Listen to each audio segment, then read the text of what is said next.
आज मैं आपको बताना चाहूँगी कि एम्स बीएससी नर्सिंग एग्ज़ाम है, उसके लिए आप किस तरीके से पढ़ाई करें, कौन-सा स्टडी मटेरियल परसीव करें ताकि आप आसानी से एग्ज़ाम क्लियर कर सको। जैसे आप कई बच्चे ऐसे होते हैं जो नीट की तैयारी करते हैं, उनका नीट में नहीं हो पाता तो वो एम्स बीएससी नर्सिंग की तैयारी करते हैं।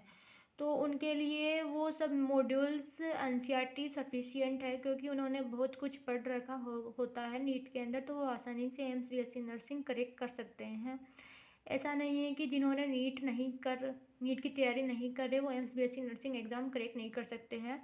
उनको बस मॉड्यूल्स सॉल्व करने हैं, एनसीईआरटी बेस्ड जो क्वेश्चन होते हैं उनको देखना रहता है, उनको सॉल्व करना रहता है। एनसीईआरटी में जो क्वेश्चन दिए रहते हैं उनको उनके उन क्वेश्चन को पूरा सॉल्व कीजिए, उनको स्किप मत कीजिए। और आप है ना केमिस्ट्री और बायोलॉजी के लिए एनसीईआरटी परसीव कीजिए, मतलब एनसीईआरटी ही मतलब प्रीफर कीजिए, उसको ही पढ़े, उसके अलावा कुछ भी मत पढ़े, उनके बाहर कुछ भी नहीं आता है। बीएससी नर्सिंग एग्ज़ाम में एनसीईआरटी में से लाइन टू लाइन उठा के आती है।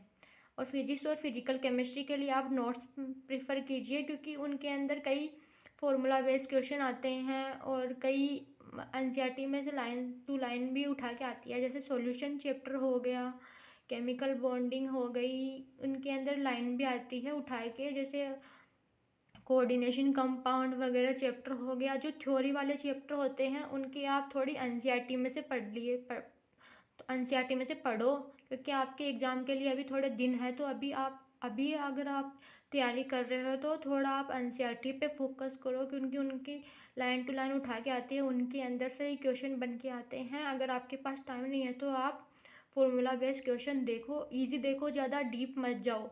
हाँ, कभी कभी मॉडरेट लेवल का क्वेश्चन पेपर आता है, बट उसके लिए आप अपनी स्ट्रेटजी बनाओ कि आपको बायो जो इजी पोर्शन लगता है उसके मैक्सिमम क्वेश्चन सॉल्व कर सको।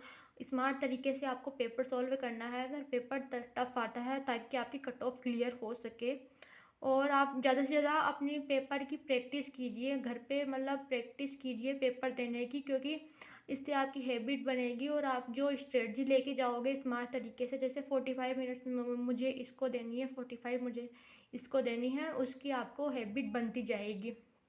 पेपर प्रैक्टिस करके जाइए तो आपको आपको वहाँ पे जाके डर भी नहीं लगेगा कि आप पहली बार पेपर दे रहे हैं। और क्वेश्चन प्रैक्टिस होती रहेगी तो आपको कॉन्फिडेंस आएगा, ऐसे नहीं लगेगा कि एग्ज़ाम में कि हम पहली बार पेपर दे रहे हैं। और आपकी स्पीड भी बनेगी, स्पीड के लिए पेपर देना बहुत इम्पोर्टेंट है घर पे। जीके में आपके रीजनिंग के क्वेश्चन आते हैं, नॉर्मल मैथमेटिक्स के आते हैं, साइंस के आते हैं, जैसे कोई यूनिवर्स का क्वेश्चन आ गया, ऐसे साइंस के क्वेश्चन आते हैं, लेकिन इनमें श्योर नहीं है कि आप इनको सही करके आए। इसलिए आप अपने स्मार्ट तरीके से स्टडी कीजिए और स्मार्ट तरीके से पेपर सॉल्व करने पर फोकस कीजिए। आई एम श्योर कि आपका पहली बार में ही एम्स नर्सिंग एग्ज़ाम क्रैक हो जाएगा। इसके लिए ज़्यादा मतलब डिफ़िकल्ट स्टडी की ज़रूरत नहीं है, हार्ड स्टडी की ज़रूरत नहीं है।